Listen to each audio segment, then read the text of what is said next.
महाकुंभ में हुई भगदड़ की घटना ने देश को बड़ा दुख दिया। हर तरफ इसकी बात हो रही थी, लेकिन कल की घटना मोदी और योगी और उनके प्रशासन का ही चैलेंज नहीं था कि वो कैसे इससे उबरेंगे, कैसे आगे बढ़ेंगे, बल्कि सनातन की आस्था और विश्वास का भी एक टेस्ट था कि क्या लोग अब महाकुंभ जाएंगे भी या नहीं जाएंगे। इन दोनों टेस्ट का रिजल्ट 24 घंटे के अंदर आ चुका है और आज दोनों के बारे में आपको विस्तार से बताऊं। प्रयागराज महाकुंभ में कल के हादसे के बाद से लोगों में बहुत बेचैनी थी। जो कुंभ में गए हैं, जो नहीं गए हैं, वो सब ये जानना चाहते हैं बॉस कि अभी कुंभ में क्या हालात, क्या महाकुंभ में सब कुछ ठीक हुआ है, नहीं हुआ है, व्यवस्था ठीक हुई है, नहीं हुई है। पिछले 24 घंटे में हमने जो देखा है, ग्राउंड पर हमारे रिपोर्टर्स ने जो रिपोर्टिंग की है, उसमें एक सीधी बात यह निकल कर आ रही है कि महाकुंभ के अंदर की व्यवस्था को दुरुस्त करने में मुख्यमंत्री योगी आदित्यनाथ ने बीते 24 घंटे में बॉस घोड़े खोल दिए, जी जान लगा दिया है। योगी ने उन सभी लूज पॉइंट्स को टाइट किया है जिससे कोई भी बदइंतजामी की नौबत ना आने पाए। बॉस एक बात तो आपको माननी पड़ेगी, जो एक घटना हुई वो भी नहीं होनी चाहिए, किसी एक की भी जान नहीं जानी चाहिए थी। लेकिन जब हम सनातन के सबसे बड़े पर्व महाकुंभ का जिक्र करें तो यह भी याद रखें कि अभी तक 28 करोड़ लोग डुबकी लगा चुके हैं और इसका मतलब यह है कि इसी महाकुंभ में 28 करोड़ लोग डुबकी लगाकर सही सलामत स्नान करके वापस जा चुके हैं। और यह 28 करोड़ कोई मामूली आंकड़ा नहीं होता बॉस। अगर पूरी व्यवस्था ही 2 कौड़ी की होती, जैसा एक इकोसिस्टम बता रहा है, कुछ नेता बता रहे हैं, अगर पूरी व्यवस्था ही लचर होती, खस्ता हाल होती, तो ना तो 28 करोड़ लोग आ पाते और ना 28 करोड़ लोग सही सलामत जा पाते। और यही वजह है कि आस्था का सैलाब कल की अनहोनी के बावजूद आज भी नहीं रुका। आज भी करोड़ों लोगों ने गंगा में स्नान किया। कहीं कोई घटना नहीं हुई, कहीं कोई अफरा तफरी नहीं, कोई अराजकता नहीं, कोई बवाल नहीं, कुछ नहीं हुआ बॉस। आज सीएम योगी ने रियल टाइम मॉनिटरिंग करके और 5 बड़े फैसले लेकर महाकुंभ में सब कंट्रोल में कर दिया। ये 5 बड़े फैसले कौन से थे, महाकुंभ के अंदर आज क्या हाल रहा और रातों रात महाकुंभ में रॉकेट की गति से क्या क्या बदला गया, वो सब आपको बताऊं। लेकिन एक बात यह भी है कि चुनौतियां अभी खत्म नहीं हुई। सीएम योगी बड़े फैसले तो ले रहे हैं, नरेंद्र मोदी नजर रख रहे हैं, लेकिन उनके सामने 5 नए चैलेंज भी आकर खड़े हो गए। पहली चुनौती, मौनी अमावस्या पर महाकुंभ में जो भीड़ जुटी थी वो गंगा स्नान के बाद सुरक्षित अपने घर पहुंच जाए। यह भी एक चुनौती है आज की डेट में बॉस। दूसरी चुनौती, महाकुंभ में भीड़ को कंट्रोल करने के लिए जिन लोगों को मेला क्षेत्र के बाहर या प्रयागराज के बाहर रोका गया है, उन्हें परेशानी ना हो क्योंकि वो घंटों जाम में फंसे हैं। उसको कैसे निपटना है, उसको कैसे ठीक करना है, यह भी एक चैलेंज। तीसरी चुनौती, कई लोगों का दावा है कि कल की भगदड़ के बाद उनके अपने लापता हैं, उनके बारे में जानकारी जुटानी पड़ेगी, उन्हें उनके अपनों से मिलाना पड़ेगा, उस पर भी रिपोर्ट दिखाऊंगा। चौथी चुनौती, मौनी अमावस्या की तरह 3 फरवरी को बसंत पंचमी पर अगले अमृत स्नान पर भारी भीड़ जुटेगी। इसका मैनेजमेंट करना अपने आप में एक और चैलेंज होगा। पांचवी चुनौती, महाकुंभ में कल की अनहोनी पर इस वक्त जो राजनीति हो रही है, जो भ्रम फैलाया जा रहा है, उससे भी निपटना योगी आदित्यनाथ के लिए एक बड़ा चैलेंज बन गया है। क्योंकि एक इकोसिस्टम ऐसा माहौल बना रहा है कि महाकुंभ की तरफ जो लोग जा रहे हैं उनके पैर अपने आप रुक जाएं। सीएम योगी की इन चुनौतियों के बारे में हम आपको आगे पाठशाला में बताएंगे।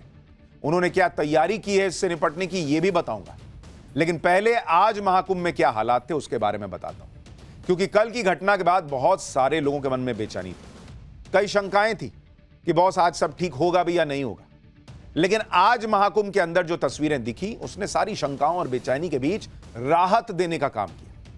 मौनी अमावस्या पर हुए हादसे के बाद भी करोड़ों लोगों ने आज संगम में पवित्र स्नान किया, जबकि आज ठंड बढ़ी हुई थी, लेकिन लोग गर्मजोशी से भरे हुए थे। देखिए ना कैसे कोहरा है, ठंड रोकने वाला है, लोग पहुंचे जा रहे थे आज भी स्नान के लिए। महाकुंभ में 10 लाख कल्पवासी मौजूद हैं। कल्पवासी 1 महीने तक कल्पवास करते हैं।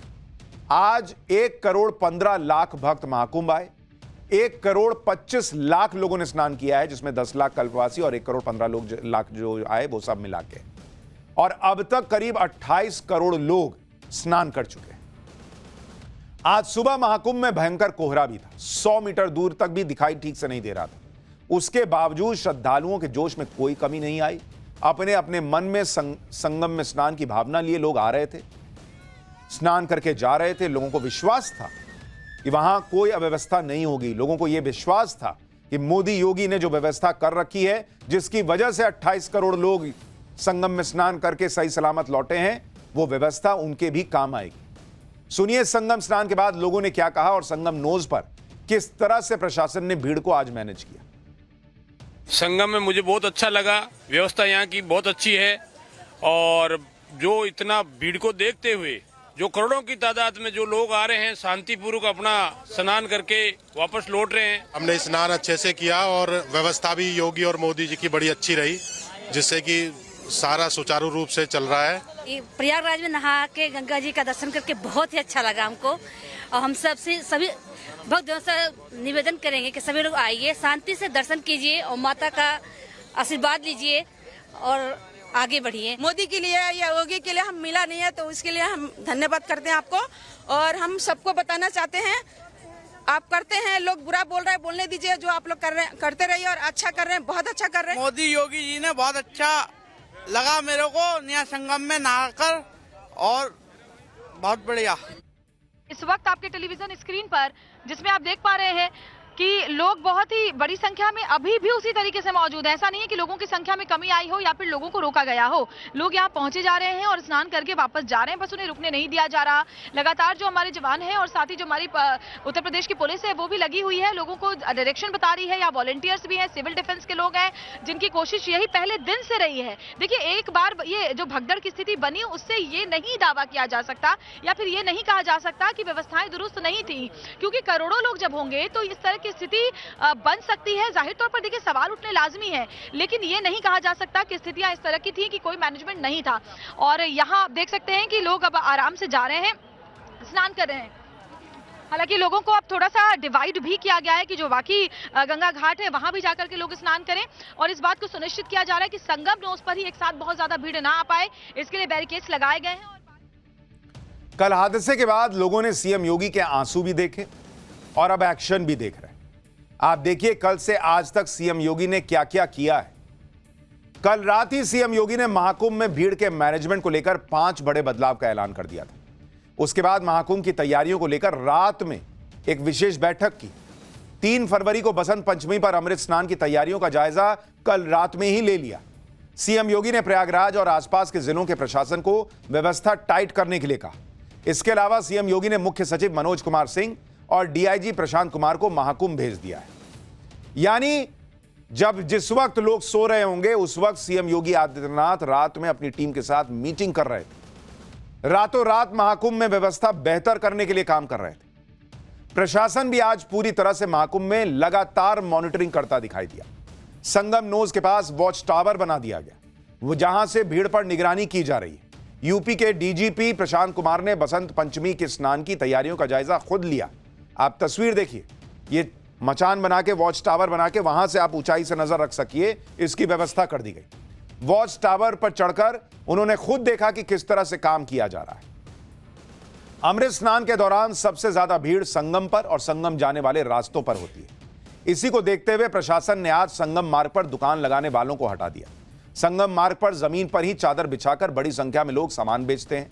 पुलिस ने इन सभी से अपील की कि वो यहां से हट जाएं, नहीं तो उनका सामान जब्त कर लिया जाएगा, ताकि ये रास्ता क्लियर हो सके। एक बार वहां से रिपोर्ट देखिए। ये रास्ता सीधे संगम की ओर जाता है, लोगों की भीड़ आपको दिख रही है, लेकिन अब पुलिस किस तरीके से अलर्ट है और किस तरीके से रास्तों को खाली करवाया जा रहा है। जो रेहड़ी पटरी लगे हुए थे उनको कहा गया है कि आप पीछे जाएं और आप ये तस्वीर में आपको दिखाता हूं। आप ये देखिए किस तरीके से लगातार माइक से अनाउंसमेंट किया जा रहा है कि जो रेहड़ी पटरी या सड़क के किनारे जो लोग दुकान लगाकर बैठे हैं वो किस तरीके से रास्ते को खाली करें और रास्ते पर वो ना आए और चूंकि रास्ता मुख्य तौर पर आने जाने वाले लोगों के लिए है। एक बार आप अनाउंसमेंट सुनिए। हम आपसे प्रार्थना कर रहे हैं बार बार कि जो भीड़ का आने जाने का रास्ता है आप उसको खाली करिए। ये रास्ता आपके लिए बना नहीं है। पूरे प्रयागराज में आप अपनी कहीं भी दुकान लगाइए, लेकिन ये भीड़ के आने जाने के रास्ता जो संगम की तरफ जा रहा है उस रास्ते को खाली करिए। आप सबसे हमारी प्रार्थना है, बाद में फिर हम आपका सामान जमा कर लेंगे। हम मजबूर हो जाएंगे आपका सामान, हम नहीं चाहते आपका कोई आर्थिक नुकसान हो।